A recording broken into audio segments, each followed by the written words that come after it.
नमस्कार, मी लतिका। आज मी तुम्हाला झटपट असं काबुली चण्याचं कालवण बनवून दाखवणार आहे। त्यासाठी बघा, हे रात्री भिजत घातले होते, सकाळी स्वच्छ धुवून घेतलेले। भिजत घालायच्या अगोदर पण मी स्वच्छ धुवून घेतलेले आणि हे किती आहेत तर 250 ग्रॅम आहे। तर ह्यांना काय करणार आहे, थोडंसं मीठ टाकणार आहे आणि कुकरला 4 शिट्ट्या करून घेणार आहे। 5 जरी घेतल्या तरी पण चालू शकते। कुकरला बघा 4 शिट्ट्या करून घेतल्या होत्या। मस्त असं शिजलेलं आहे, एकदम असं गाळ असं शिजलेलं आहे।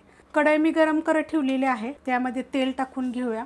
तेल टाकायचे आपल्याला 1 पळी, तुमच्या आवडीप्रमाणे कमी जास्त केलं तर चालेल आणि गरम होऊन देऊया। तेल गरम झालेलं आहे, त्यामध्ये टाकायचं 1 चमचा मोहरी। मोहरी चांगली फुटून देऊया।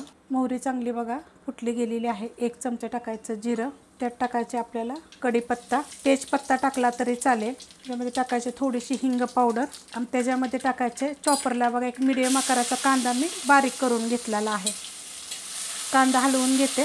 चॉपरचा बघा राहिलेला कांदा पण मी टाकून घेतलेला आहे। आता ह्याला काय करते, भाजून घेते चांगलं।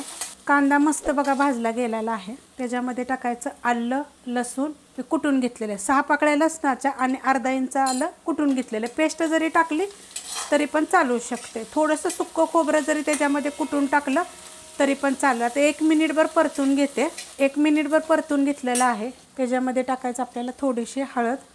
शिजवताना सुद्धा तुम्ही हळद टाकली तर चालेल। गरम मसाले जरी टाकले थोडे थोडे तरी पण चालू शकते। तुम्ही कमेंट करा, मी सांगते तुम्हाला त्यात काय काय तुम्ही टाकू शकता। छोले रेसिपी वगैरे पण मी अपलोड केलेली आहे, तुम्हाला कोणती रेसिपी पाहिजे ती पण मला जरा कमेंट करून सांगा। मीडियम आकाराचे 1 टोमॅटो चॉपरला बघा एकदम बारीक करून घेतलेला आहे। गॅस आहे मीडियम आणि 2 मिनटं परतून घ्यायचे। मस्त असं बघा परतून घेतलेला आहे मी। त्याच्यामध्ये टाकणार आहे 1.5 चमचा कांदा लसूण मसाला। चवीप्रमाणे मीठ टाकायचं। थोडंसं मीठ मी शिजवताना टाकलं, थोडंसं टाकलं होतं, जास्त काय टाकलेलं नव्हतं। चव बघून मग मीठ टाकायचं। परतून घेतलेलं आहे। आता त्याच्यामध्ये आपण हे शिजवून घेतलेलं असं टाकून घेऊया, मिक्स करून घेऊया। मस्त असं बघा मिक्स करून घेतलेलं आहे। ह्याच्यामध्ये आपण बाकीचं साहित्य काही टाकलं नाही, जसं की आपण गरम मसाला वगैरे जिरे धने पावडर वगैरे काही टाकलेलं नाही। आणि हे जे छोले आहेत हे बघा किती सॉफ्ट झालेले आहेत। अशा पद्धतीने हे उकळले की नाही थोडेसे तर अजून ते बारीक होतील, पण असं पण किती छान लागतात। ह्यात थोडंसं आपल्याला पाणी टाकायचं। कोणतं पाणी टाकायचं तर कोमट पाणी कधी पण टाकायचं। गरम गरम भाताबर भाकरीबर खूप छान लागतं बरं का। आता ह्याला आपण चांगलं उकळून देऊया। बारीक गॅसवर बघा चांगलं शिजवून दिलेलं आहे। हे शिजवूनच घेतलं होतं, पण 10 ते 15 मिनटं बारीक गॅसवर ठेवायचं, म्हणजे चांगला मसाला मुरला जातो ह्याच्यामध्ये।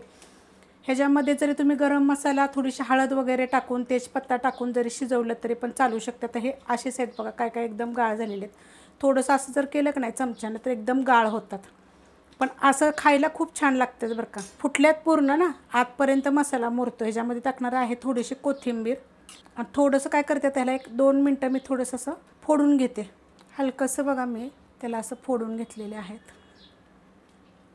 हे बघा अशा पद्धतीमध्ये असे अख्खे पण छान लागतात ते। आणि थोडेसे तुम्ही जर खाली जरी त्याला फोडून घेतले तरी पण चालू शकतात, पण न फोडता सुद्धा तुम्ही असं एकदा करून बघा, खूप चविष्ट लागतात। रेसिपी आवडली तर लाईक करा, सबस्क्राईब करा, कमेंट करा आणि शेअर बी करा।